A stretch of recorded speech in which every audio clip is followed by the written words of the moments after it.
Hola mis babies, ¿cómo estáis? Espero que estéis todos súper bien. Yo estoy muy feliz de teneros un día más aquí conmigo. Bueno chicos, como veis vamos a hablar del caso Asunta. Sé que me lo habéis pedido mucho, hay gente que decía pues que no, porque ya lo he hecho este vídeo. Tenéis este mismo caso ya en el canal, pero me apetecía muchísimo traerlo de nuevo por el tema, bueno, pues que ha salido recientemente la serie en Netflix y porque he podido hablar con Candela Peña. No ha sido ningún tipo de entrevista oficial ni nada, ¿eh?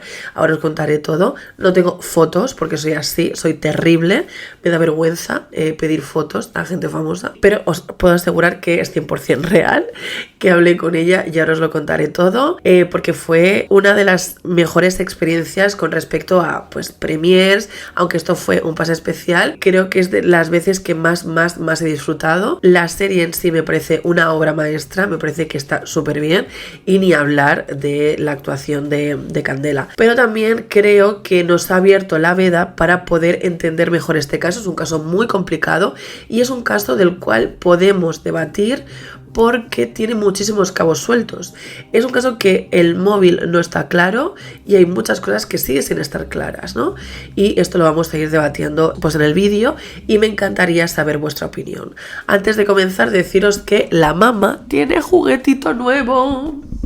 O sea, chicos, esto es una maravilla. Esto es una maravilla y carísimo. O sea, yo no sé. Estuvimos el otro día, mi chico y yo, en un sitio especializado en Barcelona de cosas de sonido y tal. Madre mía, de verdad, o sea, unos precios. Pero lo que toca, ¿qué te digo? Estoy encantada porque me siento súper profesional ahora. Parezco cantautora con esta voz que tengo. En fin, sin más. Pues chicos, creo que no me voy a enrollar mucho más porque os tengo que contar 1000 millones de cosas. Así que comenzamos.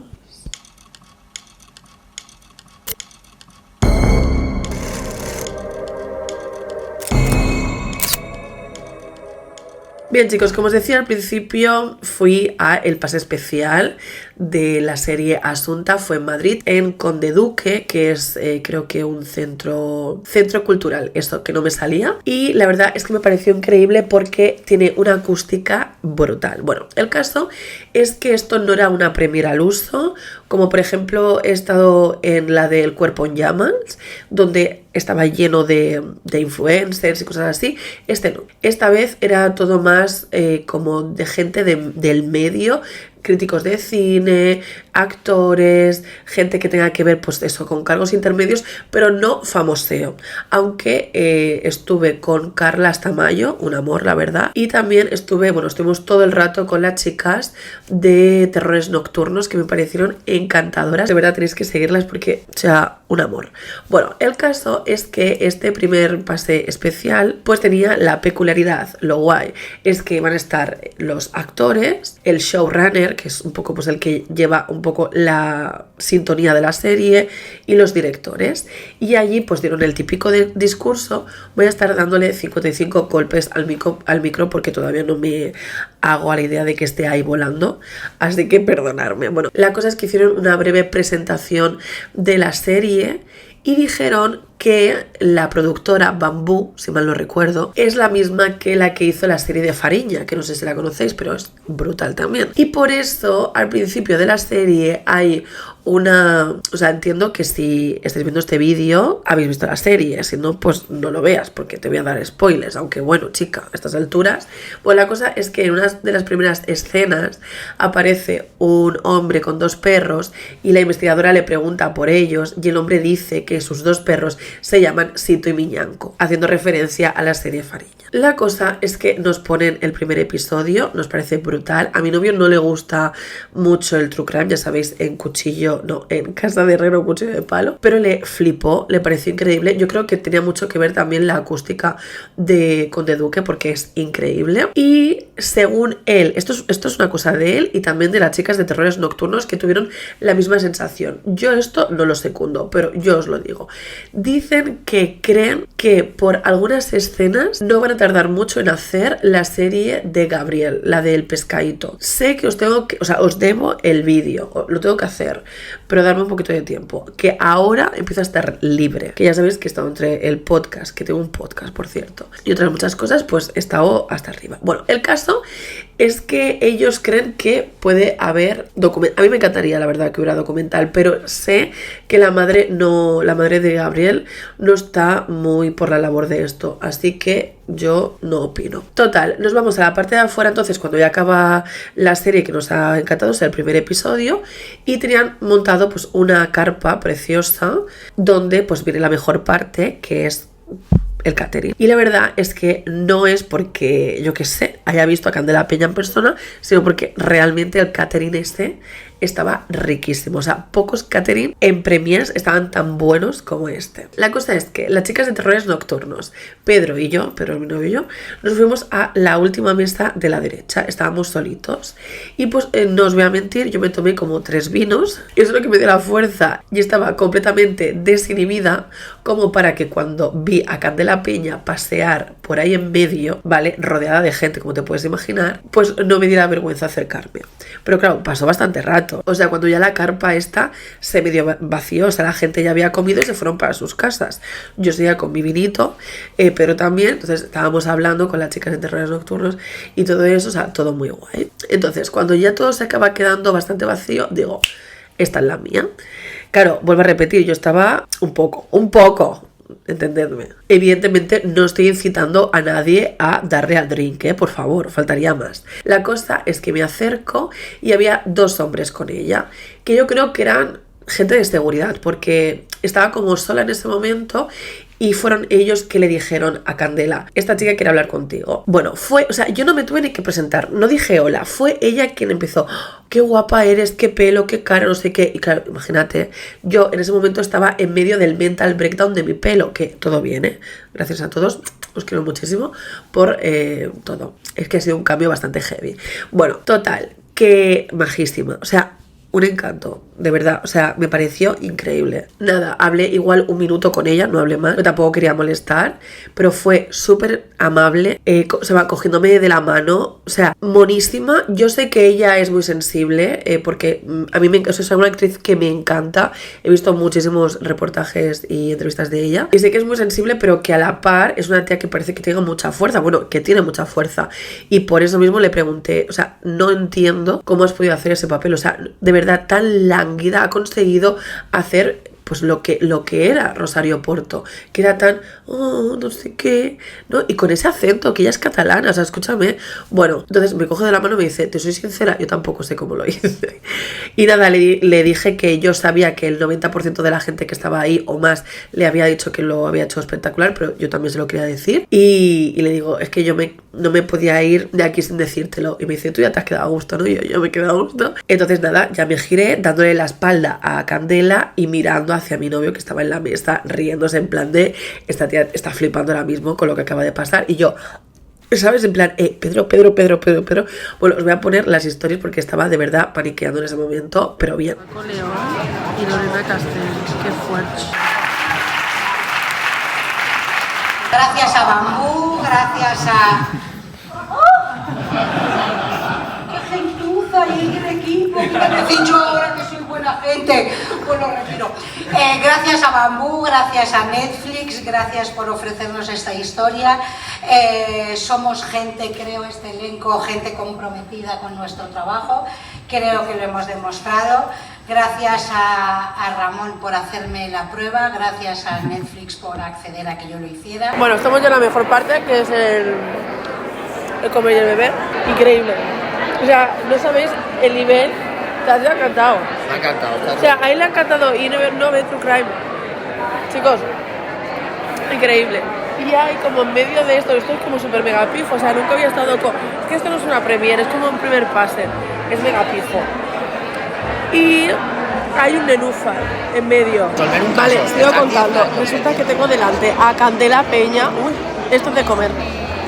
A Candela Peña y a uno de los investigadores que investigó este caso. Y también a las de... Bueno, falta una. Falta Emma. Bueno, Terrores Nocturnos también está aquí. Ahora Nos vendrá. hemos virtualizado. Lo más, por fin.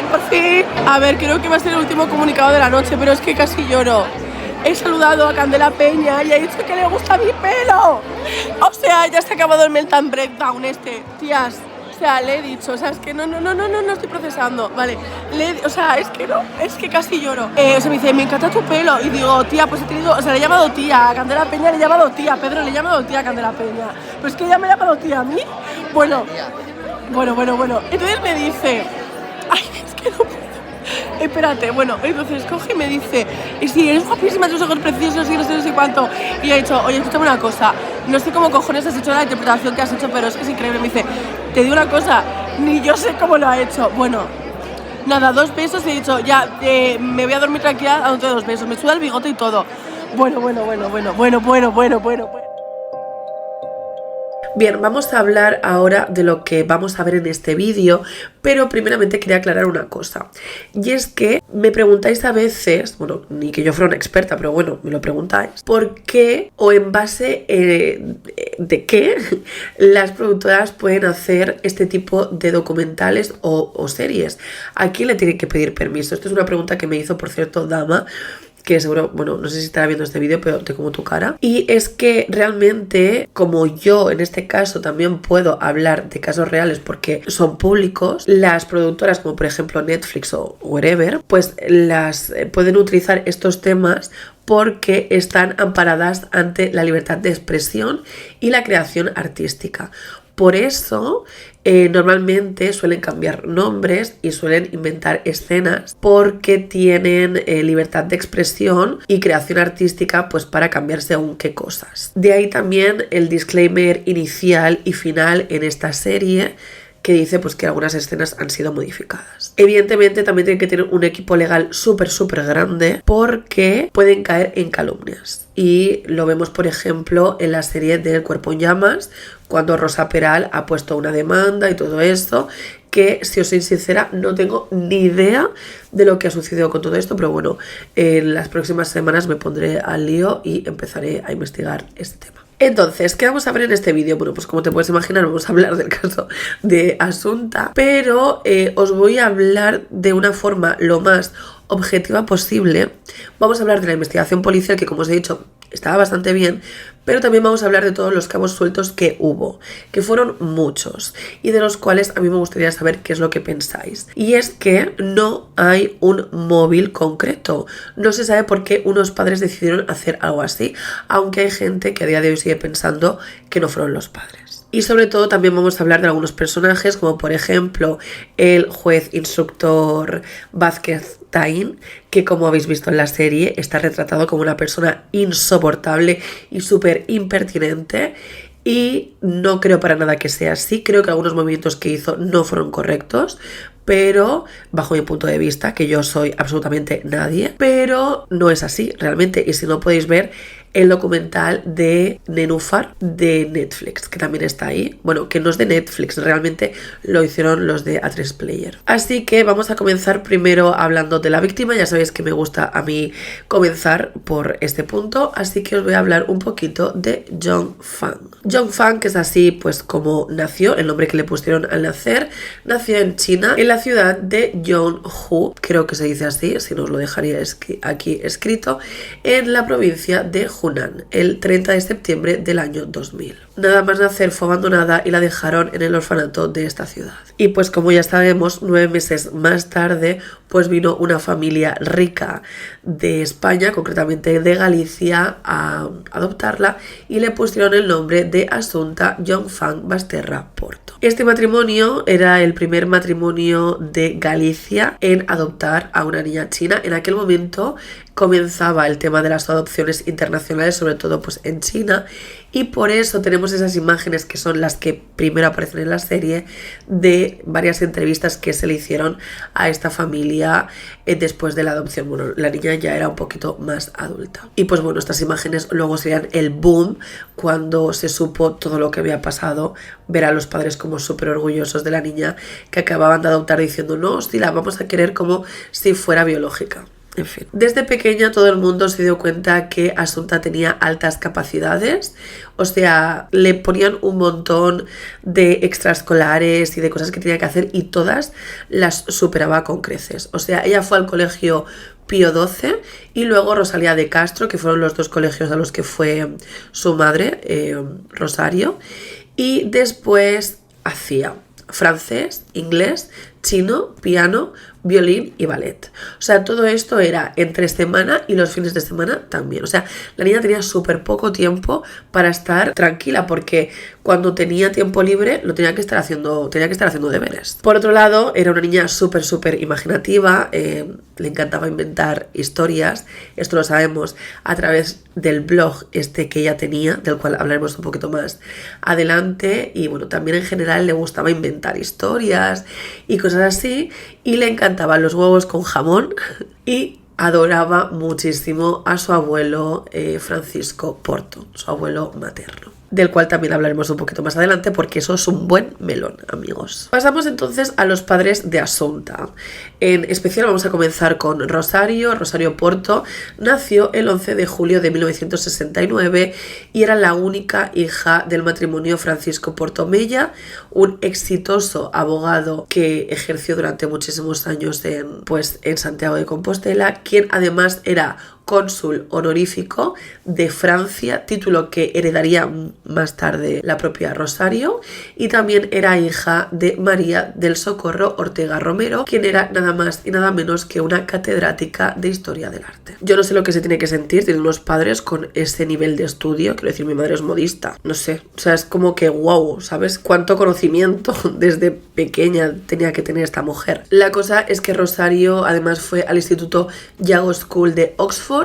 Después cursó la universidad en Santiago de Compostela, donde se graduó como abogada, igual que su padre, y se especializó en el High School Law de Londres y realizó su posgrado en París. O sea, una mujer que estaba bien formada. Por cierto, sabía varios idiomas, como por ejemplo el francés, cosa que sería súper importante saberla para más adelante. Por otro lado tenemos Alfonso Basterra, nacido en 1964, y él era uno de los 3 hijos de una familia de clase media de Bilbao. Ellos eran de Bilbao. Su padre era un trabajador de la industria llamado Ramón Basterra y su madre, pues la verdad, si puedo os dejar el nombre, pero no la he encontrado, quien era ama de casa. La cosa es que estos dos, tanto Alfonso como Rosario, se conocen cuando él tenía 26 y ella, Charo, 21. Y pues rondaba el año 1990, se gustaron muchísimo y estuvieron de novios 6 años, cuando en 1996 se casaron en una boda por todo lo alto, que por cierto, Charo firmó separación de bienes. Por parte de la familia de él, de Alfonso, estaban contentísimos porque la verdad, o sea, ella provenía de una familia con mucho dinerito. Se casaron los dos sabiendo que querían ser padres. Sin embargo, ella, Charo, lo iba a tener muy complicado. Por lo que he leído, ellos lo intentaron quedarse, bueno, que ella se quedara embarazada, pero es que había un problema muy grande y es que ella tenía lupus, una enfermedad autoinmune, y además depresión. La depresión al final requiere de medicación, igual que el lupus. Entonces, el quedarte embarazada pues es un problema porque tienes que quitar toda esa medicación durante el embarazo y ya no se lo podía permitir. Entonces, como los abuelos era una cosa que querían mucho y ellos también, el tener un nieto, ¿no? Pues para 1998 iniciaron los trámites de la adopción internacional y pues finalmente en 2001 fueron a buscar a su hija Asunta al orfanato de China. Y todo esto es completamente idílico hasta que nos vamos a las navidades de 2012, cuando Alfonso descubre que su mujer tiene una aventura con un empresario gallego llamado Manuel García Rendo. Como veis, los nombres han sido cambiados. Entiendo que este hombre pues evidentemente no querría salir en la serie o simplemente pues no dio su consentimiento o whatever. Creo que en la serie se le llama Vicente. Rosario conoció a este hombre porque era un empresario que quería hacer negocios en Marruecos y necesitaba una intérprete que además fuera abogada, que supiera pues sobre este tipo de negocios, esta abogacía mercantil. Brasil y que hablara francés. Por eso os he dicho antes que es importante saber que Rosario sabía francés. Entonces se la llevó a Marruecos, a este empresario la contrató, se la llevó a Marruecos y allí pues se hizo el amor. La cosa es que, como aparece en la serie, Alfonso como que se cayó unos días hasta que finalmente explota, se entera que su mujer pues está con otro y lo sabe por unos mails, básicamente pues que entra en el ordenador de ella. Yo entiendo que también, como Rosario define a su marido en aquel momento, Alfonso, es que, o sea, no tenían ningún tipo de conexión ellos dos, o sea, simplemente era el padre de su hija, era como su mejor amigo. Ya vais a ir viendo que Alfonso era una persona súper metódica, que cuidaba muchísimo a Rosario, pero que entre ellos pues no había mucha historia. La cosa es que comienza una pelea, y es que esto fue súper rápido, porque si en Navidades Alfonso se da cuenta de que su mujer estaba con otro, para febrero, justamente el 14 de febrero, ya estaban divorciados. Pero bueno, no vamos a adelantarnos. Y Alfonso se tendría que marchar de la casa familiar, que estaba, por cierto, en el número 31 de la calle Doctor Teixeiro de Santiago de Compostela. Alfonso, al contrario que Rosario, no tenía dinero en absoluto, o sea, 0%. Era completamente insolvente. Él era freelance, o sea, iba haciendo distintos trabajos para periódicos y tal, pero en ese momento no tenía dinero en absoluto. Entonces, pues primero se fue a vivir con algunos de sus familiares en Burgos, y pues en mayo de 2013 logró volver otra vez a Santiago de Compostela porque su tía le prestó 6.000 euros. Alquiló un apartamento en la calle República Argentina, que estaba a tan solo 2 minutos de la casa de su exmujer Rosario Porto, para, entre otras cosas, poder estar con su hija a topísimo. La cosa es que Rosario, que yo creo que se las creía muy felices, que se había de alguna forma sacado de encima a una persona que no le hacía feliz, que era pues eso, Alfonso, se dio cuenta de que es que ella no sabía hacer absolutamente nada sola, o sea, nada, que te digo, no te digo freír un huevo, porque a mí esa expresión me hace mucha risa, porque a mí freír un huevo me da miedo, pero que es que no sabía hacer absolutamente nada, con todo se ahogaba, ¿sabes lo que te quiero decir? La representación que hace Candela Peña de Rosario es que es muy así, o sea, una mujer muy lánguida, una mujer que no sabía cómo afrontar las cosas de la vida, y enseguida se da cuenta de que no sabe qué hacer. Y entre tanto, ella además se pensaba que su amante iba a dejar a su mujer por ella, y esto también pues creó unos conflictos internos en la propia Rosario. Total, en junio, en 2013, o sea, porque 2013 es el año clave, Rosario tuvo que ser ingresada porque pues le dio una parálisis de la mitad del cuerpo. En la serie aparece que es en consecuencia a que el amante le deja, pero vete tú a saber por qué. Igual puede ser por eso, y esta información yo no la tengo. La cosa es que Alfonso, que era muy cuco, bueno, que es muy cuco, le dijo, no te preocupes, la fue ayudar al hospital donde estaba ella ingresada, y le dijo, mira, yo me voy a encargar de ti, te voy a cuidar a ti y a nuestra hija, porque a todo esto Rosario tenía una hija, quien era Asunta, que era buenísima, evidentemente era una niña y hacía trastadas como cualquier niña, pero escúchame, aparte de que la tenía todo el día haciendo cosas, rollo de extraescolares, todo eso, se portaba muy bien, pero es que cualquier cosa a ella, a Rosario le molestaba, ¿no? Entonces, en el momento en el que Alfonso aparece en la vida nuevamente de Rosario y le dice, te voy a cuidar a ti y a nuestra hija, claro, a Rosario se le abre el mundo, pero evidentemente le exigió con la condición de que dejara a su amante. Y pues Rosario aceptó, pero en realidad seguía súper enamorada del amante, y es que ella en más de una ocasión le dijo a las amigas que Alfonso era un padrazo, un buen amigo, pero muy mal marido. Total, la cosa es que Alfonso cumplió con lo acordado y los dos regresan a casa. Realmente no vivirían juntos, se irían separados, quiero decir, uno en una casa y el otro en la otra, ¿no? Porque él vivía como a 2 minutos, como os he dicho,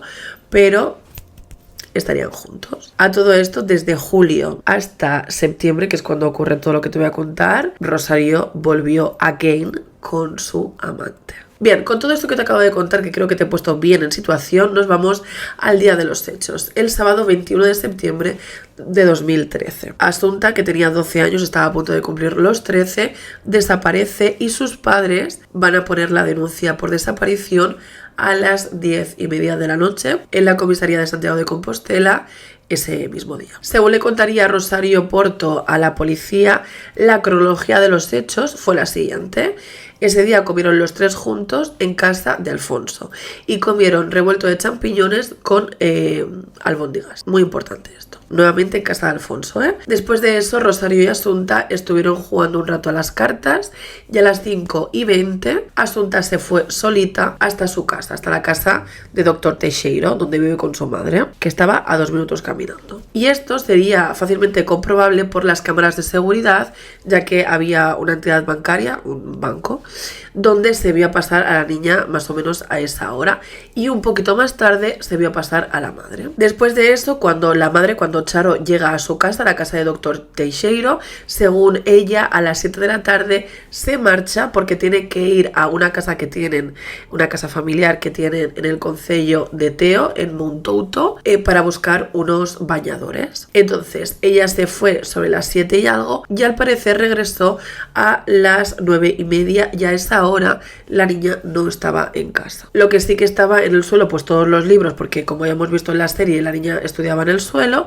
Entonces, en un principio, Rosario piensa que la niña puede estar en casa de su exmarido, en casa de Alfonso, llama por teléfono, pero la niña no está en casa de Alfonso. Entonces, ahí es cuando se encienden todas las alarmas, porque también se dan cuenta de que la niña no está ni en casa de ningún familiar, ni ningún amigo, y deciden poner a las 10:30 la denuncia por desaparición. Bien, en este momento es cuando, después de poner la denuncia, los investigadores encabezados por el inspector Vila irían hasta casa de los padres, tanto de Rosario como de Alfonso. Y ahí sucedería algo muy fuerte. Y es que sería ahí, en un descanso que saldrían a fumar Alfonso con los investigadores, que él, el padre Alfonso, le diría al investigador que creía que su hija iba a aparecer sin vida y que solo esperaba que no la hubieran sobrepasado. Entiéndeme. Claro, esta frase aparece en la serie, pero aparece cuando la niña ya ha sido encontrada. Pero no, o sea, en la realidad sucedió antes,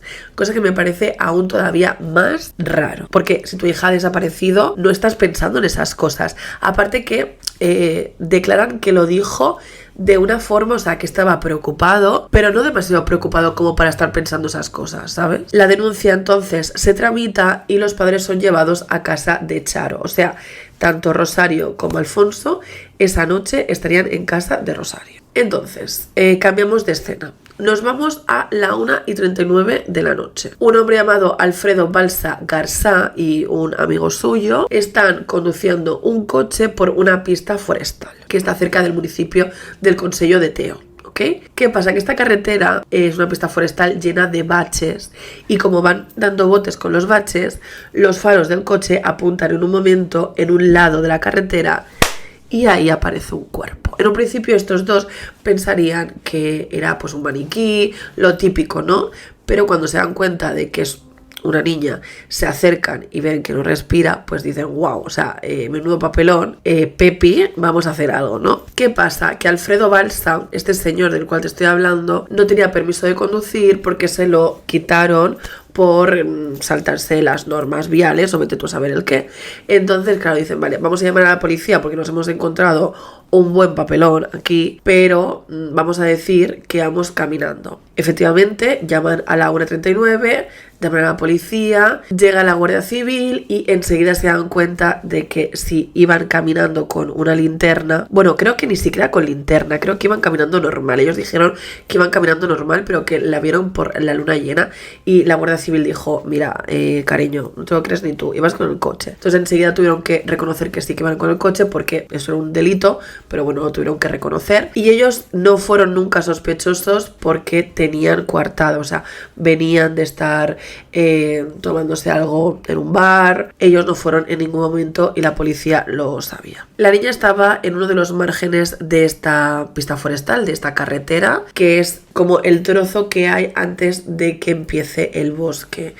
Y llevaba pues un conjuntito como de chándal gris oscuro y una camiseta blanca. No llevaba zapatos y además a su lado había pues cuerda naranja. Cuerda de alpaca, se le llama cuerda de empacar, de color naranja bastante vivo, que por cierto parecía ser ese su único uso. No estaba como deshilachada ni nada. A todo esto, tanto la Guardia Civil como la policía de Santiago, que también se había enterado de lo que había sucedido porque ellos ya emitieron desde Santiago la denuncia, pues tienen que avisar a la comitiva judicial con pues los investigadores que llevan el EPI, ya sabéis, todas las cosas para empezar a investigar una escena de este calibre, y también vendría el juez instructor, pues José Antonio Vázquez Taín, quien es el que pues tiene que firmar todos los papeles y quien es al final quien determina cuándo se hace el levantamiento del cuerpo, ¿vale? Entonces, algo muy importante, que yo esto medio lo sabía, pero que con este caso me he dado a entenderlo, porque, amigas, yo no soy abogada, o sea, yo sé que sabéis que yo no soy abogada, pero o sea, es que yo de leyes no tengo ni idea de nada. Entonces, este tipo de series y investigar esto me viene muy bien para entender cómo funcionan estas cosas. Yo creo que este tipo de cosas están hechas para que los humanos no entendamos cómo funcionan las cosas y, ¿sabes? O sea, de verdad que lo entiendo así. Bueno, el caso. El juez instructor es el que se encarga de la fase de instrucción, que es como el paquetito de la investigación antes del juicio, ¿ok? O sea, este juez no es el que luego dictó sentencia, que lo fue por jurado popular, sino que fue el que se encargó de la investigación, que luego expondría el fiscal, y que la serie la verdad que está hecho de una forma súper entendible. Y que por otro lado la serie, ya os he dicho, que retrata a este juez, a Vázquez Taín, de una forma bastante terrible. La cosa es que una de las investigadoras pasa la luz forense sobre la ropa de la niña, ¿no? Porque en este momento es cuando se anota cada uno de los elementos, el forense está más o menos viendo qué es lo que ha podido pasar y luego se hace el levantamiento del cuerpo, ¿no? Se hacen las fotografías, whatever. La cosa es que una de las forenses pasa la luz forense justamente por encima de la camiseta de la niña y ve varias manchitas, que estas manchas revela que son de origen biológico y que muchas veces pueden ser fluidos masculinos, ya me entendéis. Esta forense dice categóricamente ahí que esas manchas pueden ser fluidos masculinos. Pero claro, dar esta afirmación sin una investigación, sin analizar esto, es un poco atrevido. Y esta afirmación les traería muchísimos dolores de cabeza. Pero bueno, avanzamos. La cosa es que el inspector Vila, el hombre que había estado hablando con los padres de Asunta, va también al lugar de los hechos y es el que se da cuenta que efectivamente la niña esta que os estoy contando, el cuerpecito que se ha encontrado, pertenece a la niña que ha desaparecido en Santiago, Asunta. A todo esto también aparece por ahí unos testigos, que son un matrimonio que vive por la zona y que cada día sale al menos 2 veces a pasear por esta pista forestal, y que dice que la última vez que ha pasado caminando ha sido a las 12:30 de la noche y que a esa hora él no había visto cuerpo en ningún momento. Esto sería súper importante. Sabéis, si habéis visto la serie, que la persona, o sea, esta persona, este testigo, es súper vehemente en su testimonio. Él, por sus santos, dice que a las 12:30 ahí no había cuerpo.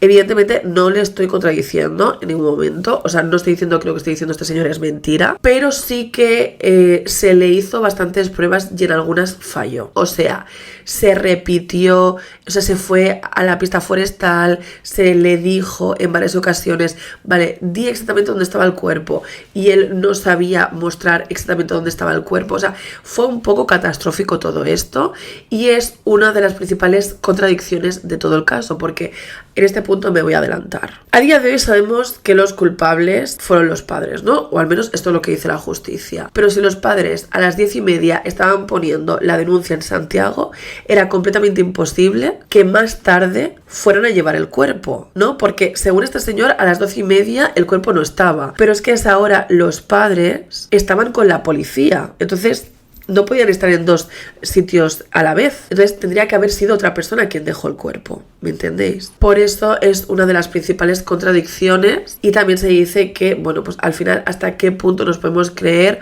o podemos basar todo este caso en un testigo. Un testigo que además falló en varias veces su declaración. Sí que es verdad que este hombre dijo haber visto el coche de los dos hombres que encontraron el cuerpo, pero dijo no haber visto el cuerpo de Asunta. A las 4 de la mañana, después de haber hecho el levantamiento del cuerpo, pues tanto la Guardia Civil como la policía de Santiago pues van hasta casa de Rosario para darles a este matrimonio la terrible noticia. Abre la puerta Alfonso Basterra y entran, o sea, los policías piden por favor entrar en la casa y se encuentran a Charo medio dormida en el sofá. Entonces, otra vez, volvemos a suponer cosas.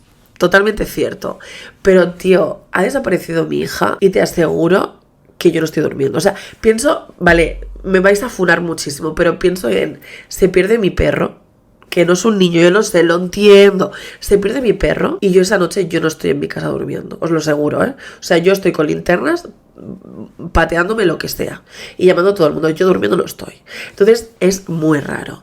Claro, la cosa es que este matrimonio ya había contado a la policía inicialmente que esa tarde Charo se fue a la casa de Montouto, al consello de Teo, a buscar estos bañadores. Y resulta que donde se encontró la niña estaba a tan solo 4 kilómetros de la casa. A todo esto, que no os he dicho las reacciones de cada uno de ellos. Bueno, pues al parecer Alfonso como que lloraba y Rosario lo negaba. Decía que no puede ser ella, Alfonso que no puede ser, que no puede ser. La cosa es que los investigadores le piden por favor a este matrimonio que como se ha encontrado el cuerpo cerca de la casa de Montouto, pues querían verla. Y esto es como alrededor de las 5:45 de la mañana cuando pues van este matrimonio con los investigadores a esta casa.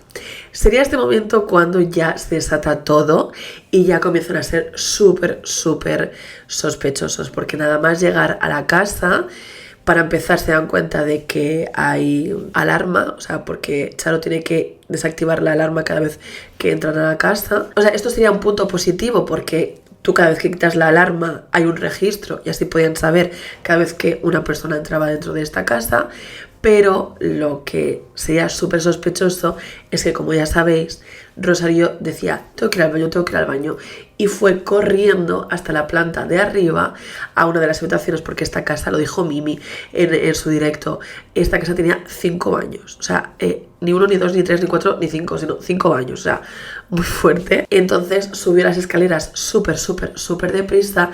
El investigador se dio cuenta de que eso no era muy normal y pilló a Rosario cogiendo una papelera donde se notaba que lo que quería hacer era eliminar lo que había, el contenido de esa papelera, ¿no? Claro, esto de por sí ya era bastante sospechoso. Rosario decía que no había nada malo en toda esta situación, o sea, que ella simplemente quería ir a este baño, pero se notaba que quería eliminar pruebas. Y lo terrible de la situación es que dentro de esta papelera había pañuelos de papel, una mascarilla, la típica mascarilla que llevamos todos en pandemia, pero las de pico, como de pico de pato, que son como las que verdaderamente protegen. Que claro, en 2013 no era algo muy habitual este tipo de mascarillas, y un trozo de cuerda exactamente igual a simple vista, todavía faltaba analizar, como las que se encontraron en la escena, o sea, esa cuerda de alpaca de color naranja. Claro, esta cuerda ya era muy significativa que apareciera en esta casa, en la casa de Montouto, pero lo más fuerte de todo es que Charo quisiera eliminar el contenido de esta papelera, o al menos se notaba que era lo que ella estaba intentando hacer, pues era muy sospechoso. Ya os adelanto que en esta casa se encontraría una bobina de esta misma cuerda, de las mismas características, o sea, la composición era exactamente la misma. Para este momento, entonces, pongamos que sería las 6 y pico de la mañana, llega el juez Vázquez Taín a la casa de Montouto, porque se va a hacer un registro de la casa y tiene que estar el juez instructor ahí, ¿no?, presente. Y resulta que Charo conoce a este juez. Lo conoce porque, bueno, como él es juez instructor, trabaja con muchos abogados y uno de los abogados con los que trabajó fue el padre de Charo y Charo trabajó con su padre. Entonces se conocen desde hace muchísimos años y Charo en cuanto lo ve le da un abrazo y como que busca en sus brazos consuelo. Este hombre al parecer sí que le dice, tranquila Charo, todo se va a aclarar, pero también le tiene que decir que efectivamente la niña encontrada es su hija. Era como que negaba todo el rato que no era su hija la que encontraron en la pista forestal. Pero sí que es verdad que para este momento Rosario Porto, ya era la principal sospechosa de todo este caso. Se hizo entonces un mega registro de toda la casa en profundidad y en un principio pues no se encontró demasiadas cosas sospechosas en esa casa, quitando lo que ya os he contado. Vamos a pasar entonces a la autopsia del cuerpo de Asunta, que os la voy a contar tal y como fue hecha porque no está completa, por lo que os voy a contar ahora. Bueno, el caso. Asunta se sabe que perdió la vida porque, no podía respirar. Tenía marcas dentro de la boca y en la comisura de los labios, pero no tenía marcas en la parte de afuera. Esto nos indica que le impidieron respirar por algo con un objeto blando. Se entiende entonces pues una almohada, cojín. Tenía marcas ligeras en los tobillos y en las muñecas. Esto indica que le ataron estando ella con vida, pero no demasiado rato ni muy fuerte. Y se entiende también que estaba dormida porque no tenía apenas ningún signo de resistencia. Según el podcast de Criminopatía, ella explica que cuando tú pierdes la vida por no poder respirar de esta forma, entiéndeme, dejas señales en el cuerpo, pero el hecho de que lo intenten también deja señales en el cuerpo. Entonces se supo que ella en algún momento como que o fue acto reflejo o como que ella intentó zafarse, pero bueno, acabaron con su vida finalmente. En el estómago de la niña se encontró champiñones, que como os acordáis era la comida que hizo en casa de su padre el día 21 de septiembre a las 3 de la tarde, así que se entiende que ese día, se entiende que esa fue su última comida y que quizás fue ahí donde le pusieron algo para que ella durmiera. Entonces, teniendo en cuenta que esa fue su última comida y que luego la captaron las cámaras de esa sucursal bancaria a las 5 de la tarde, se entiende que quizás la hora en la que esta niña perdió la vida sería entre las 8 y las 9 de la noche, porque luego hay que recordar que siguiendo la línea de la investigación de que la madre parecerá sospechosa por ahora, a las 10:30 los padres estaban poniendo la denuncia, así que tampoco queda mucho más margen para dejar la niña en esta pista forestal porque está a 1 hora de Santiago. Otro punto también muy importante sería el tema de los zapatos. Resulta que Rosario no supo decir a los investigadores qué zapatos llevaba su hija el día que desapareció. Pero luego cuando se encontró la niña ya tenía marcas en los talones, pero no eran demasiado grandes. Entonces era como que le arrastraron, ¿no? Arrastrando los talones, pero no demasiado rato, o quizás fue solamente un segundo así rápido porque tenía marcas pero pequeñas. Y pues quizás también fue porque del arrastre se le cayeron los zapatos y los calcetines, o solamente los zapatos, y por eso tenía tan pocas marcas de arrastre. Y de ahí que los zapatos nunca aparecieran, porque la madre pues como que los perdió, si es que volvemos otra vez a la línea de investigación de que la madre es la sospechosa. Pero se cree que la movieron entre 2 personas. Al cuerpo se le hace un análisis de las sustancias que pueda tener en el cuerpo, pero tal y como aparece en la serie y tal como aparece en la investigación, os la voy a contar, mejor dicho, un poquito más tarde. Algo súper fundamental en las investigaciones son los elementos encontrados, quiero decir, una huella, un pelo, algo que no tenga que estar en la situación, en el lugar donde se está investigando. Todo esto es algo súper importante, pero también es súper importante los elementos no encontrados. Eso también es fundamental. Entonces, os cuento. Resulta que la casa de Montouto, esta casa donde supuestamente fue Rosario y que estaba muy cerca del lugar donde se encontró el cuerpo de Asunta, estaba en venta desde hacía muchísimo tiempo. Y como te puedes imaginar, estaba colgada en internet pues las fotos de la casa para quien quisiera comprarla. En una de estas fotos se podía observar cómo había pues una de las camas con su colcha correspondiente y un cojín. El cojín era juego con la colcha, el mismo estampado.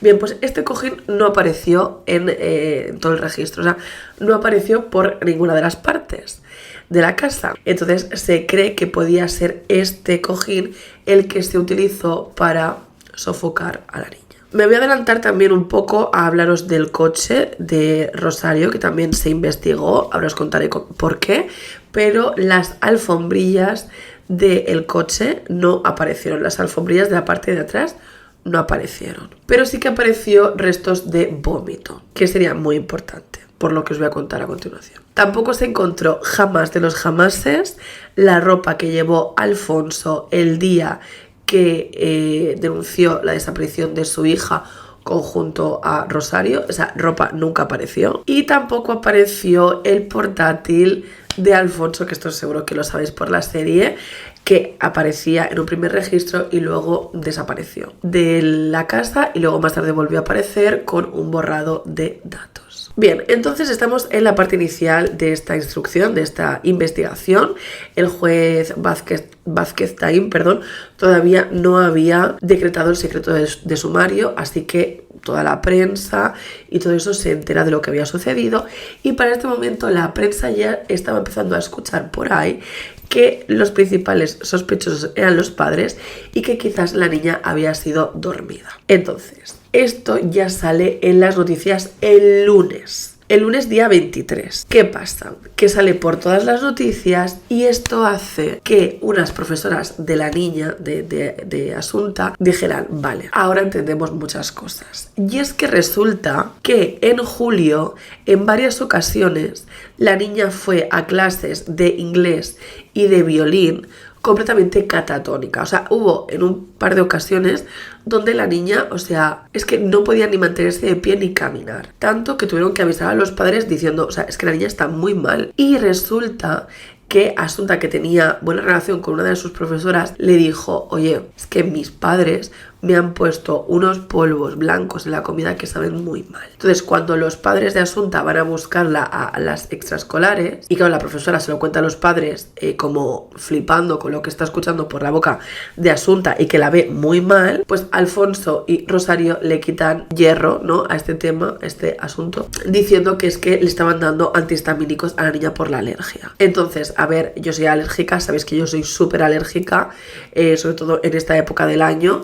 Efectivamente, cuando te tomas antihistamínico, casi siempre, aunque ponga que no da sueño, pero no está al punto en el que estaba la niña, que es que no podía ni caminar. Y en absoluto me tengo que tomar polvos blancos en la comida. Otro punto súper fundamental en toda esta investigación sería el tema de las cámaras. La policía lo que quería era corroborar los últimos movimientos de los padres, ¿no? Y lo que hicieron fue sobre todo estar mirando las cámaras para ver que efectivamente Rosario se fue alrededor de las 7 de la tarde a Montouto, y para esto utilizaron unas cámaras que iban con una carretera principal que va dirigida hacia allí. Y para sorpresa de los investigadores se dieron cuenta que tanto las cámaras del Parlamento gallego como la de las cámaras de la gasolinera Galuresa, que estaba cerca, captaron el Mercedes de Rosario a las 6:24 del día 21 de septiembre de 2013 con alguien al lado. Y ese alguien se notaba que era más bajito que Rosario. Y sabemos que Rosario era bajita. Así que por el ángulo queda claro que esa persona era la niña, era Asunta. Y esto es muy fuerte porque Rosario había dicho que había dejado a su hija en casa, que luego regresó a las 9 y la niña no estaba. Cuando se le confronta a Rosario y se le dice, tú nos has dicho que dejaste a la niña, pero mira estas imágenes. Rosario dice, no, es que la niña se portaba muy mal y de repente decía que sí que vengo, que no vengo, y al final sí que vino a Montouto. Pero luego me la llevé, me la traje, salió un momento y la niña ya había desaparecido. Y es en plan, vale, estás cayendo directamente en contradicciones muy serias en este momento. El problema de todo esto es que la imagen que se tiene tanto de el Parlamento gallego como la galuresa es muy poco nítida. O sea, se ve perfectamente que ahí hay una persona, pero no se puede asegurar al 100% que es la niña. Entonces, esto crea también, bueno, pues conflictos a la hora de poder juzgar este caso, aunque Charo lo admitió. Pasamos entonces al día 24 de septiembre de 2013, martes, cuando sucede una cosa que no entiendo por parte del juez Vázquez Taín, sin ser yo nadie importante, entiéndeme, sin ser yo nadie de este ámbito. Pero es que es una cosa que no entiendo y si tenéis respuesta me encantaría leerlo en los comentarios. Y es que resulta que ese día, después de que se haga la autopsia y después de que se haya sacado todas las muestras necesarias del cuerpo de Asunta, pues el juez da la autorización para incinerar a Asunta. Claro, yo es una cosa que no entiendo porque se supone que hasta que no pasan 5 años, cuando un cuerpo que ha perdido la vida por una situación de este calibre, no se debería, o por ley, yo siempre he entendido que no se debería incinerar por lo que pueda pasar. Pero en este caso se permite. Es una cosa que no entiendo. Entonces, ese día es el tanatorio. Después del tanatorio se procede a la incineración y después ya la ceremonia que se vaya a hacer y todo esto, ¿no? En el tanatorio, o sea, en el velatorio, están los padres de Asunta, muchísimas cámaras de televisión, pero en ese momento también había muchísimos amigos y familiares que les estaban arropando, ¿no? Entonces, aquí sucede algo que yo tampoco entiendo por parte del juez, que es que él entiende que con todo lo que se ha encontrado ya, con el tema del coche, con todas las pistas que ya os he contado, entiende que es el momento de detener a Rosario Porto, que es la principal sospechosa. Y lo decide porque, según él, quiere evitar que se fuguen, ¿no? de la justicia, cosa que, a ver, iba a estar un poco complicado. O sea, podían fugarse, pero era complicado, ¿no? O sea, creo que es una excusa. Lo que os voy a contar ahora es mi opinión, mía, ok, mía. Una opinión es rebatible, me la podéis rebatir si no estáis de acuerdo, pero no hace falta enfadarse. Vale, entonces yo creo que aquí una falta de humanidad por parte del juez Vázquez Taín. Creo que se pueden hacer las cosas de otra manera. Evidentemente, si, como se supo más tarde, esta persona, Rosario, había acabado con su hija, es algo muy heavy, pero detenerla en el velatorio delante de todo el mundo no es necesario. Bajo mi punto de vista, no es necesario hacer eso. No es necesario porque la prensa se la iba a comer y porque era algo demasiado exagerado. Pero yo creo que lo hizo porque estaba enfadado. Yo creo que, claro, él conocía a Rosario. Rosario enseguida se le abalanzó al juez de instrucción, a Taín, diciéndole, ay, ayúdame, no sé qué, mira qué mal que nos están juzgando nosotros. Cuando el juez fue consciente de todos los indicios que había en contra de esta mujer, dijo, vale, pues va a caer sobre ti todo el peso de la ley y no voy a tener ningún tipo de miramiento y te voy a encarcelar en este preciso momento. Bueno, te voy a detener en este preciso momento. Porque evidentemente lo suyo es detener en este preciso momento a una persona que va a ser detenida. Ok, sí, estamos de acuerdo, pero por deferencia a un ser humano, porque al fin y al cabo es un ser humano, por muy heavy que haya hecho, pues tío, no pasa nada porque te esperes un segundito y lo detengas en otro momento. Es más, fue el agente quien la detuvo, que como vemos en la serie, no es exactamente igual la detención, pero es muy parecida, que le dijo, ven Charo, ven, vamos a hablar. La llevó por un sitio hasta que finalmente la llevan en el coche y en el coche le dicen, estás detenida. Ese hombre, ese policía, estoy segura que se confrontó, o al menos le dijo en algún segundo a ese juez, oye, ¿por qué no esperamos un segundito a detenerla? Pero no, ese juez lo quiso hacer en ese momento. Entonces, por motu propio, el policía dijo, bueno, pues lo vamos a hacer de la forma más discreta posible. Porque también, o sea, si la detienes en ese momento, vas a tener a toda la prensa encima. No solamente la prensa, sino la gente con sus móviles. Es heavy. Alfonso Basterra se enteraría un poco más tarde de la detención de su exmujer. Él sí que iría a la misa de por la tarde por lo que le había pasado a su hija, y sería en su móvil donde se encontraría la foto que hizo al ataúd. Lo siguiente que sabemos con respecto a este caso sería que, bueno, pues Rosario es detenida, es llevada al calabozo y en los siguientes días se haría el registro de la casa de Montouto, un registro mucho más grande, donde ya las cámaras, bueno, la prensa captaron a Rosario Porto riéndose en la parte de afuera de la casa.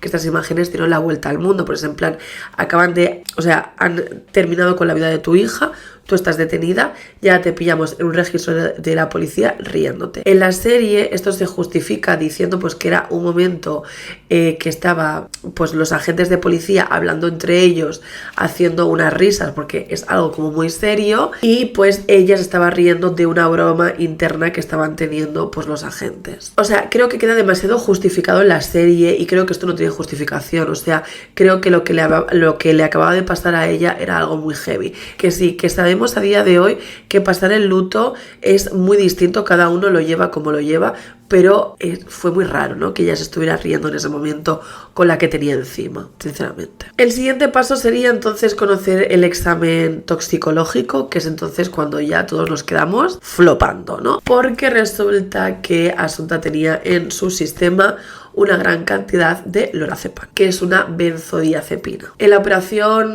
Nenúfar, que es este documental que os digo de Netflix, el juez Vázquez Taín explica que a día de hoy este tipo de medicamentos que se utilizan pues son relajantes muy bestias que se utilizan para crisis nerviosas en tema de depresión y todo esto, para aplacar ese tipo de enfermedades, pues antes sí que si te tomabas un montón te ibas para otro barrio, pero a día de hoy están diseñadas de una forma en las que si tú te tomas 50.000, lo que te va a pasar es que te quedes cao durante unos cuantos días, pero por lo normal pues no te quedas en el sitio, ¿no? Pero sí que puedes irte para el otro barrio. Siento ser tan poco concreta diciendo mis palabras, pero ya sabes cómo es Mister YouTube. Sí que te puedes ir para otro barrio si te ahogas con tu propio vómito, por ejemplo, que es algo bastante habitual cuando tomas esa cantidad de...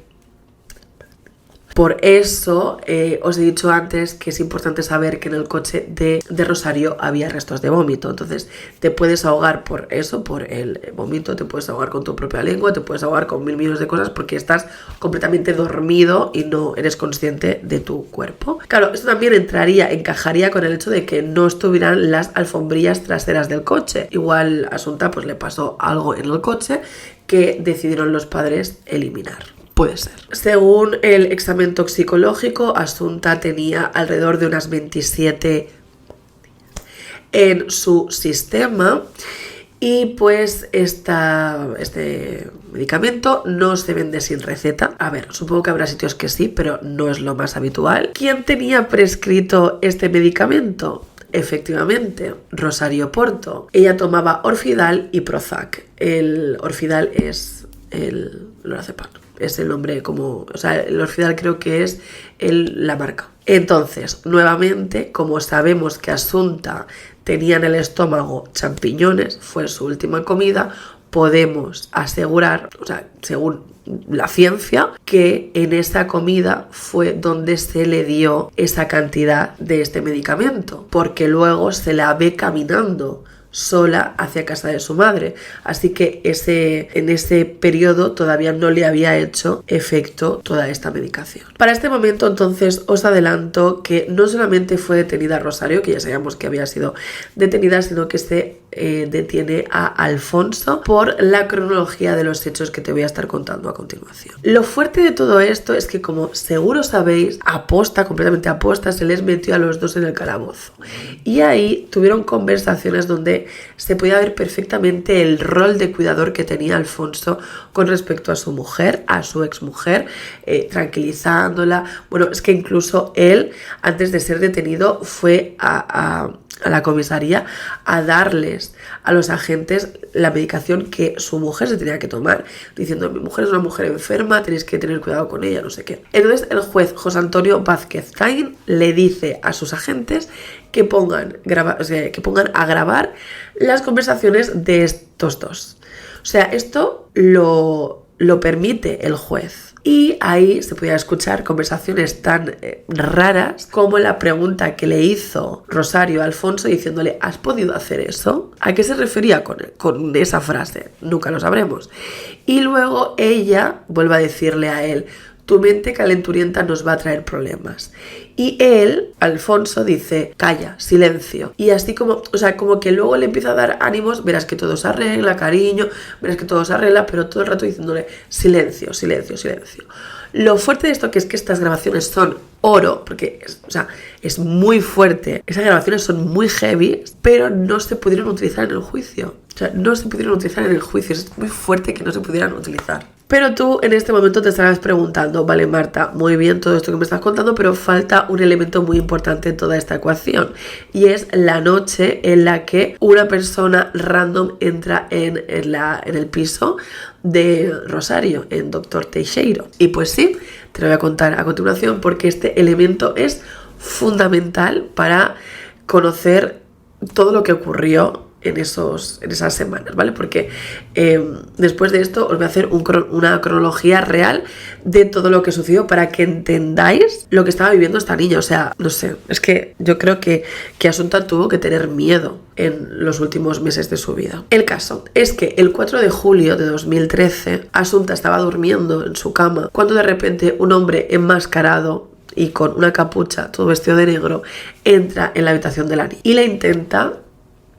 Entonces la niña empieza a gritar muchísimo, o sea, le aprieta tanto que le deja marca. Resulta que la madre le echa, o sea, como que forcejea con este señor, y este señor sale de la casa corriendo. Bueno, la madre la consuela, tal y tal, pero Rosario no hace nada, o sea, no pone ninguna denuncia, no hace absolutamente nada. Días más tarde, Asunta, completamente traumatizada, como te puedes imaginar, le cuenta a una amiga en el coche de su madre yendo hacia la playa lo que le había pasado esa noche. Pero ya os he dicho que Asunta era una niña muy imaginativa y se lo cuenta como contándole un cuento. Imagínate que esto es una niña que de repente le entra en casa un señor, la madre que está escuchando está diciendo: ¿esta niña qué le pasa? Se gira y dice: Asunta, ¿qué me estás contando? Y entonces como que se pone muy nerviosa Asunta y le acaba contando a la madre de su amiga: pues mira, que el otro día entró en casa un señor que me intentó tacatá y pues que estoy acuyunida, como te puedes imaginar, ¿no? La mamá de esta niña llama de inmediato a Rosario y le dice: a ver, tía, ¿cómo es que no has denunciado? Y entonces Rosario le empieza a decir: no, es que no quiero, o sea, yo soy abogada y sé que esto no va a llevar a ningún sitio, vamos a ir a denunciar pero no va a poder pasar nada, aparte no quiero hacerle pasar a mi hija por todo este tormento. Y esta mujer le dice: Rosario, ves a denunciar ahora mismo o soy yo la que voy a denunciar. Y lo último que se supo es que esta mujer es mentida por Rosario, porque Rosario le llama y le dice: ya está, ya he puesto la denuncia. Pero luego más tarde la policía se enteraría por boca de esta mujer que Rosario nunca puso la denuncia. Claro, esta información, este incidente sería utilizado por parte de la defensa de Rosario para asegurar que un hombre quería hacer daño a Asunta y que fue un tercero quien hizo esto a la niña y no los padres, ¿no? Sin embargo, hay un elemento muy importante en toda esta investigación y es que, y se ve súper bien retratado en la serie, y es que cada vez que alguien entraba en casa de Rosario, en Dr. Teixeiro, la vecina tenía 2 perros y estos perros ladraban todo el rato. Y esa noche ningún vecino dijo haber escuchado ladrar a los perros. Entonces deja claro que probablemente esa persona estaba dentro de la casa antes de que ocurriera todo, entendiendo que quizá esa persona podía ser Alfonso y que todo esto era un plan maléfico que ellos dos estaban tejiendo. Y ahora os voy a contar por qué, porque cuando veáis la cronología es que vais a flipar. Y esto tiene también mucho que ver con las teorías. ¿Por qué? Porque el día 5 de julio Alfonso compraría en una farmacia 50 comprimidos de lorazepam.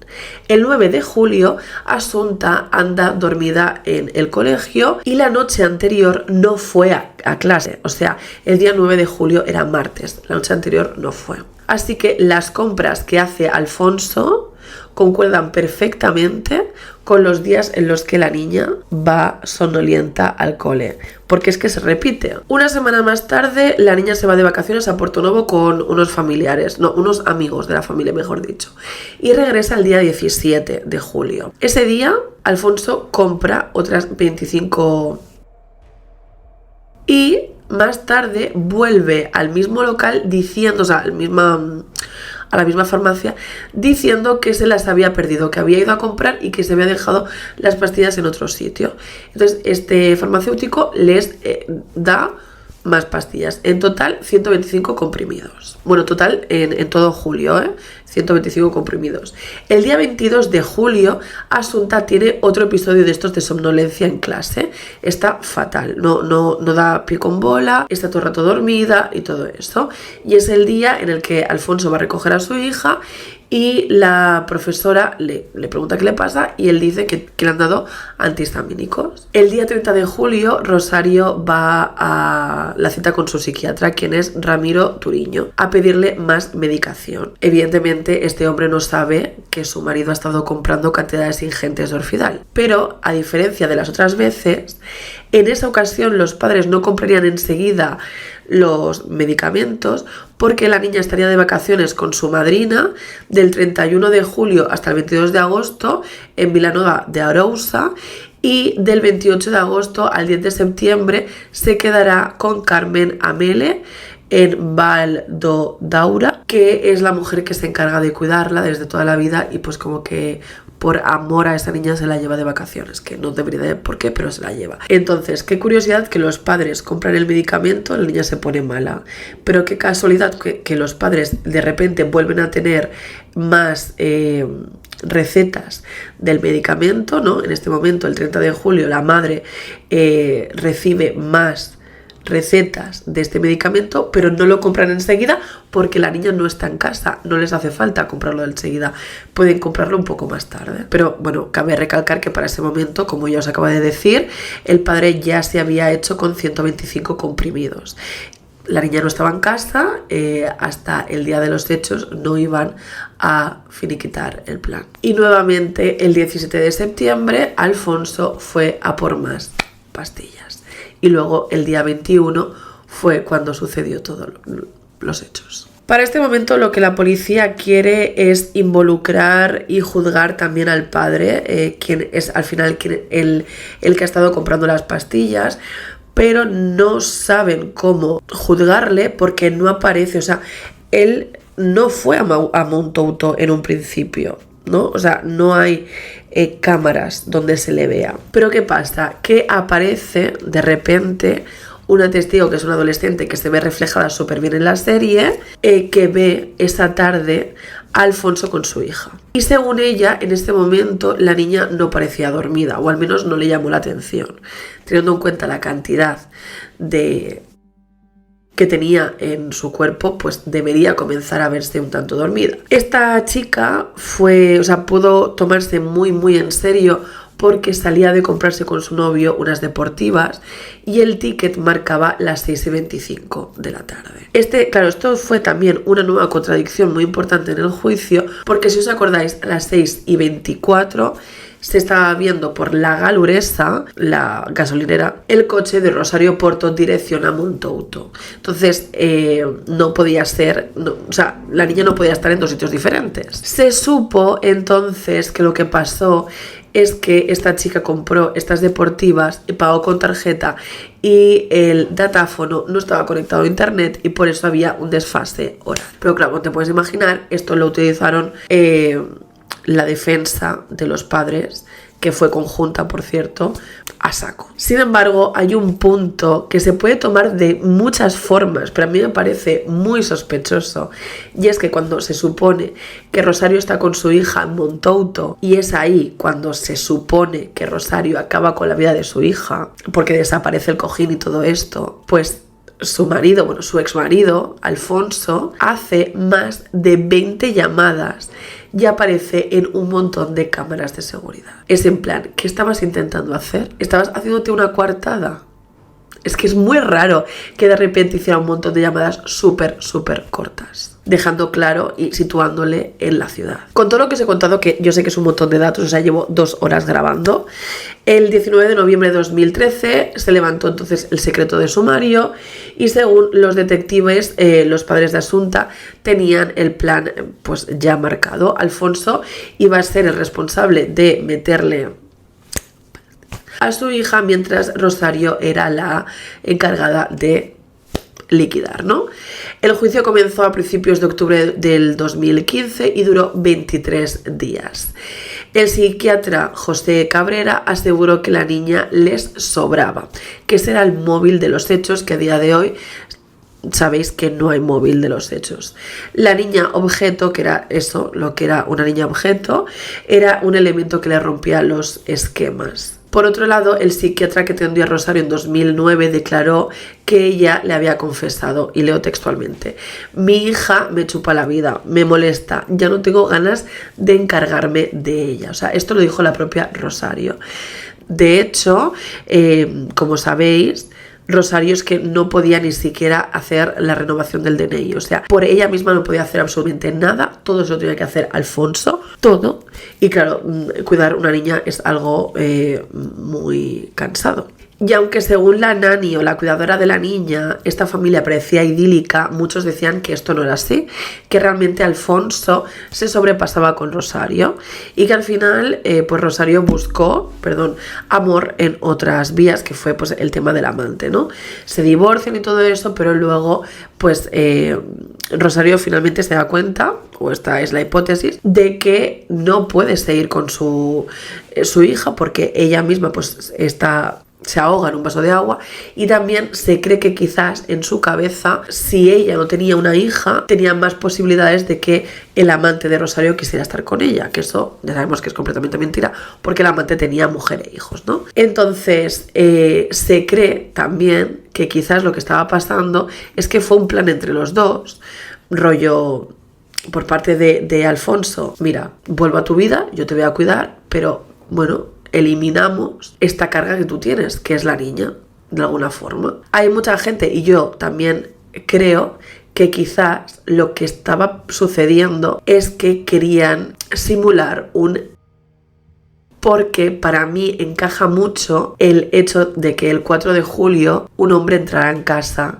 que los perros de la vecina no ladraran, porque claramente este hombre estaba dentro de casa ya y no salió de casa porque tampoco ladraron al salir, se quedó dentro de casa. Entonces yo creo que lo que estaban planeando era y que luego la niña apareciera sin vida. Lo que pasa es que todo se les torció. Y como todos sabemos a día de hoy, el tema de que le estuvieran dando esta cantidad de medicación era porque estaban probando a ver qué cantidad había que darle para chao. Sin embargo, sabéis que en el juicio también pasaron cosas como re locas. Bueno, antes del juicio realmente fue en la fase de instrucción, cuando en la camiseta de la niña apareció fluido masculino de otro hombre que había estado en la cárcel por sobrepasarse con una mujer, pero que para el momento en el que aparece la niña sin vida estaba en libertad y él vivía en Madrid. En la serie se han cambiado los nombres, por cierto. Y finalmente se supo que lo que ocurrió fue que hubo una contaminación en el laboratorio, que esto es súper fuerte. O sea, evidentemente este señor, se tenía el ADN de este señor porque había estado en la cárcel. Eso está claro. O sea, este señor, este sospechoso que te estoy diciendo, pues algo había hecho o había sido investigado, ¿no? Yo ahí no entro porque no conozco este caso en profundidad. Pero es muy heavy como por un error por parte del laboratorio te puedes ver involucrado en un marrón heavy como el que estaba siendo este hombre investigado. Bueno, la cosa es que se supo que efectivamente fue una contaminación cruzada dentro del laboratorio, pero como yo te he contado al principio de este caso, una de las forenses afirmó, cuando pasó la luz forense, de que había 2 manchas que podrían ser en la camiseta de la niña. Entonces, claro, esto fue la leche, como te puedes imaginar, y también fue utilizado por parte de la defensa para defender a pues los padres de Asunta. Una de las cosas que más me gusta de este caso es cómo se ve reflejado el jurado popular. Yo siempre he dicho que a mí me encantaría formar parte de un jurado popular. O sea, sería para mí un sueño, pero sí es verdad que lo digo desde mi casa, porque realmente formar parte de un jurado popular es saber que tienes sobre tus espaldas el hecho de que puedes enviar a una persona inocente o no sé cuántos años en la cárcel. Y también estar ahí y ver las imágenes que tuvieron que ver esos miembros del jurado popular tuvo que ser bastante heavy. También te digo, bueno, y lo que voy a decir, no sé si está bien, pero bueno, en este caso creo que las imágenes no fueron muy bestias, ¿eh? Hay jurados populares que tienen que ver casos mucho más, tú me entiendes, ¿no? Mucho más bestia. Lo que os digo es que me encantó cómo está reflejado la inquietud de ese hombre cuando se le dice que tiene que ser parte del jurado popular, cuando no sabe qué hacer, cuando tiene dudas, cuando, por ejemplo, en España, una cosa que me parece terrible, de verdad, o sea, es que no sigo sin entenderlo, es que gente, claro, es que el jurado popular es gente de la calle, no se entiende que es como que se coge un pequeño grupo que representa la población, y es gente con estudios y gente sin estudios, pero es gente que ya en su casa se ha hecho una mentalidad, ya ha pensado, ya ha visto esta noticia, ya tiene un pensamiento, ¿no? Tiene un prejuicio de lo que ha pasado o de lo que no ha pasado.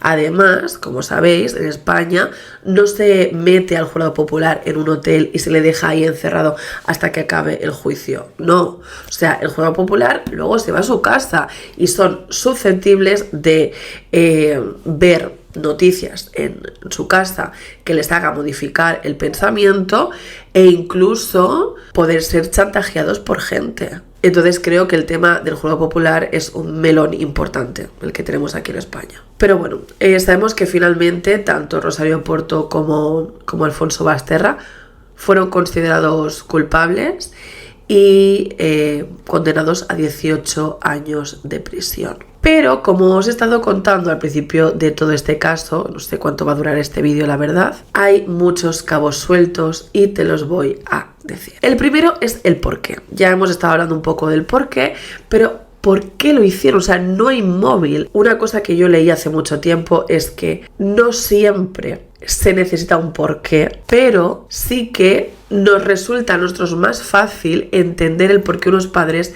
quisieron hacer algo así. Además, tenían el dinero más que suficiente para haber enviado a su hija a estudiar a cualquier universidad, bueno, en este caso instituto, que por cierto Asunta iba 2 cursos adelantada, porque yo os he dicho que tenía altas capacidades.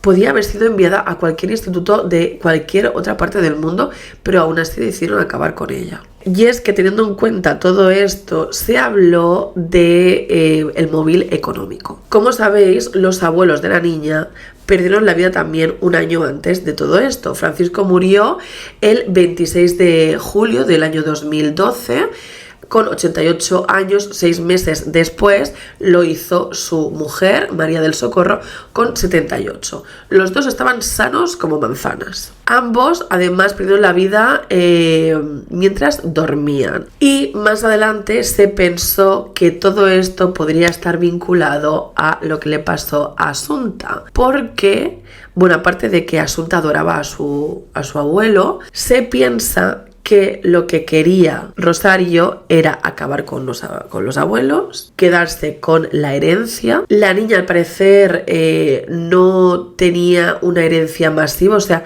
en un principio se pensó que liquidando, en este caso Asunta, pues iban a heredar ellos más cosas, pero no. Pero sí que es verdad que en el blog personal de Asunta, ella tenía una entrada donde parecía que estuviera contando algo que se podía asemejar a la historia de sus abuelos. Os la voy a leer. Eras una vez una familia feliz, una mujer, un hombre y un hijo. Un día la mujer fue... El hombre quiso tomar represalias de la persona que acabó con su mujer, Ana, porque intentó tomar represalias, pero el hombre malo acabó con John, el marido. Su cuerpo está en el parque de la Alameda, su espíritu también. Entonces, esto lo escribió Asunta en su blog personal, ¿no? Y hay gente que piensa que John, este personaje ficticio de esta historia, podría ser Francisco, su abuelo. Entonces, hay gente que piensa, y esto también se ve reflejado en la serie, que quizás los padres querían terminar con Asunta porque Asunta era muy lista y se dio cuenta de que sus padres acabaron con sus abuelos para quedarse con el dinero. Otra de las cosas que tampoco tienen sentido es que por qué nunca se llamó a declarar a el amante de Rosario en el juicio. Porque una cosa muy importante es que cuando entró el intruso en casa de Rosario, fue el día en que Rosario y su amante rompieron. Ese mismo día por la noche fue el día en que este supuesto ladrón entró en casa de Rosario. Otro punto más sería el tema de las fotos raras en el móvil de Alfonso. Claro, no hemos abierto este melón, pero también es un melón bastante importante. Resulta que en el móvil de Alfonso se encontró fotos donde su hija estaba vestida de cabaretera porque había ido a hacer una función de teatro donde iban vestidas así y luego pues llegaron a casa y le hizo fotos, ¿no?, a su hija. Pero las fotos, o sea, yo creo que todo radica en el punto donde esas fotos tú las ves y dices, me incomoda. ¿De verdad tú estás viendo a tu hija en este momento y le haces una foto? O sea, es que a mí no me gustan esas fotos, tío. O sea, me crean muchísimo rechazo. Y yo creo que ahí está el punto. Pero claro, esto no hace una persona... Entiéndeme. Pero es que por otro lado tenemos que Alfonso veía muchísimas películas de mujeres asiáticas. Que vuelvo a decir lo mismo, esto no te hace ser el que has cometido el acto, pero es raro. Y con todo esto llegamos entonces a qué pasó con estos padres, ¿no? ¿Qué pasó con estos padres una vez fueron llevados a la cárcel? Por el lado de Rosario siempre negó haber cometido el acto, siempre sostenía que había educado a Asunta lo mejor que pudimos, que fue muy querida, y cada aniversario de la fecha en la que Asunta perdió la vida ponía una esquela en el periódico. En la cárcel donde ella fue llevada tuvo varios intentos de desvivimiento. El primero fue en 2017 tomando un montón de... que ella tenía una medicación, entonces lo que hizo fue guardar, en vez de tomarlas, pues guardarlas. El segundo fue en 2018, que intentó, ya sabes, y finalmente 7 años más tarde, el 18 de noviembre de 2020, logró su objetivo y en la cárcel de Brieva, en Ávila, con un cinturón. Tenía 51 años. Por cierto, un mes antes de esto, un mes antes de que ella se desviviera, se enteraría que se quemó la casa de Teo, la casa de Montouto. Se prendió fuego, ya sabéis que esta casa estuvo durante muchísimos años en venta porque no la conseguían vender. Ya les costaba mucho venderla antes de que sucediera todo y después pues más. La vendían por 1 millón de euros, pero no fue posible su venta. Su marido, Alfonso Basterra, reaccionó muy fríamente cuando se enteró que su mujer se había desvivido, la verdad. Él está en la cárcel de Teixeiro, en La Coruña, en el módulo de presos peligrosos. Y por cierto, él se ocupa del reparto de comida y por eso le pagan. Por eso es muy poco, pero bueno, recibe algo de dinero. Además, organiza clubs de lectura y se encarga de la biblioteca del centro penitenciario. Él ha cumplido ya más de la mitad de la condena y tendría que estar recibiendo permisos penitenciarios, pero no está gozando estos permisos penitenciarios porque él dice que no ha sido, no reconoce el acto y dice que en forma de protesta va a cumplir íntegra la condena. O sea, normalmente siempre por buen comportamiento te bajan la condena. Entonces tienes que haber disfrutado de los primeros permisos penitenciarios. No sé hablar, chicos, es que llevo 2 horas hablando, perdonadme. Y después comienzas, o sea, disfrutas de unos permisos y luego otros. Esto también lo contó Mimi en su directo. Y no ha disfrutado de los primeros permisos, entonces no puede disfrutar de los segundos. Eso quiere decir que va a cumplir los 18 años de prisión, o no sé si son 18 o 20, íntegros en forma de protesta diciendo pues que ella no ha sido. Las últimas, lo último que se sabe con respecto a todo esto es por parte del padre de Alfonso Basterra, Ramón Basterra, que dijo: yo sigo pensando que ha sido ella. Sospecho que en todo caso mi hijo es un infeliz padre. Estaba enamoradísimo de esta mujer. Ha intentado encubrirla. Pienso que a Rosario le estorbaba Asunta. Rosario y mi hijo deberían estar en un psiquiátrico, no en una cárcel. Bueno, esto lo dijo evidentemente antes de que Rosario dijera chimpún. Y pues esta es mi forma de resumir este caso. En absoluto es un resumen, porque probablemente dure 1 hora y media o 2. 2 horas es lo que... No, 2 horas y cuarto es lo que está durando. Espero que hayáis entendido el caso. Me parece un caso fascinante. O sea, creo que es de los casos más fascinantes que tenemos en España. Evidentemente lo siento infinito por esa niña que no tenía culpa de nada y que seguro que tenía un futuro brillante, sinceramente. Pero, o sea, para empezar, es que ellos dos me parecen ultra turbios, siempre me lo han parecido. Bueno, Rosario ya no está entre nosotros, pero siempre me ha parecido, bueno, desde que salió a la luz todo, me ha parecido un matrimonio muy turbio. Decidme qué es lo que pensáis. Os he dado entre medio de todo esto mis teorías. Me encantaría saber qué es lo que pensáis acerca de todo esto. Os leo siempre con todo el respeto del mundo en los comentarios y espero que hayáis podido entender bien lo que os he contado, porque sé que había infinita información. Así que ahora sí que sí, ya sabéis que os como vuestra cara.